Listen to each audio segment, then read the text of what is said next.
राधे राधे दोस्तों। गंगोत्री पंडित चैनल में आप सबके स्वागत बा।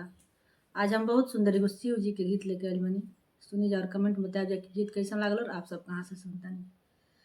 काशी में भोला बोई दिहनी भंगिया धतूर हो। काशी में भोला बोई दिहनी भंगिया धतूर हो। काशी में भोला बोई दिहनी के ये जे रोपेला हरी हरी में हादी हो।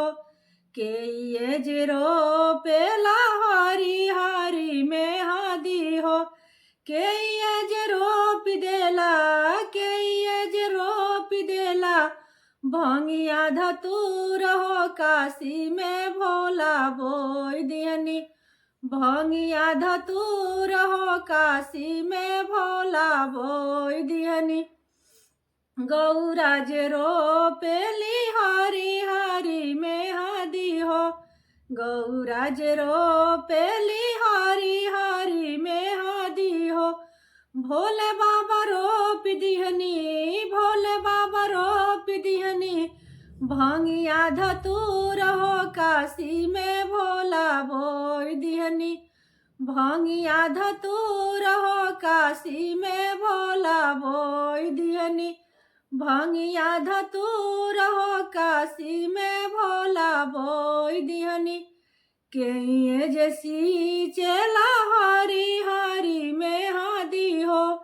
के ये जैसी चला हरी हरी में हादी हो। के ये जैसी चला के ये जैसी चला भंगिया धतूर हो। काशी में भोला बोई दिहनी भंगिया धतूर हो। काशी में भोला बोई दिहनी गौरा जैसी चली हरी हरी में हादी हो। गौरा जैसी चली हरी हरी में हादी हो। भोले बाबा सींच दिहनी भोले बाबा सींच दिहनी भंगिया धतूर हो। काशी में भोला बोई दिहनी भंगिया धतूर हो। काशी में भोला बोई दिहनी के ये जे तोड़ेला हरी हरी में हादी हो। के ये जे तोड़ेला हरी हरी में हादी हो। के ये जे तोड़ेला के ये जे तोड़ेला भंगिया धतूर हो। काशी में भोला बोई दिहनी भंगिया धतूर हो। काशी में भोला बोई दिहनी गौरा जे तोड़ेली हरी हरी में हादी हो। गौरा जे तोड़ेली हरी हरी में हादी हो। भोले बाबा तोड़ लिहनी भोले बाबा तोड़ लिहनी भंगिया धतूर हो। काशी में भोला बोई दिहनी भंगिया धतूर हो। काशी में भोला बोई दिहनी के ये जे पीसेला हरी हरी में हादी हो। के ये जे पीसेला हरी हरी में हादी हो।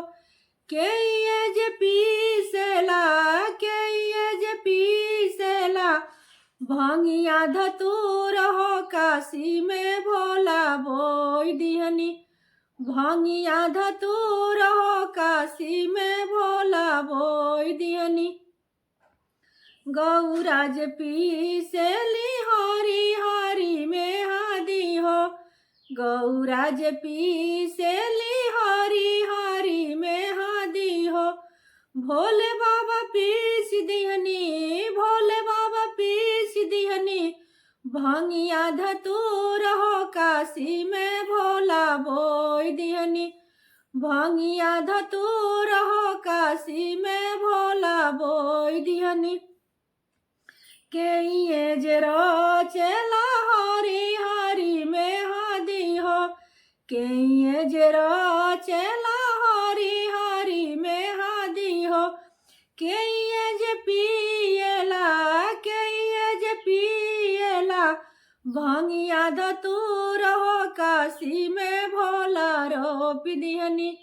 भांगिया धतूर हो काशी में भोला रोप दिहनी। गौरा जी जे चली हरी हरी में हदी हो। गौरा जी जे चली हरी हरी में हदी हो। भोले बाबा पी लिहनी, भोले बाबा पी लिहनी। भांगिया धतूर हो काशी में भोला बोई दिहनी। भांगिया धतूर हो काशी में भोला बोई दिहनी। भांगिया धतूर हो काशी में भोला बोई दिहनी।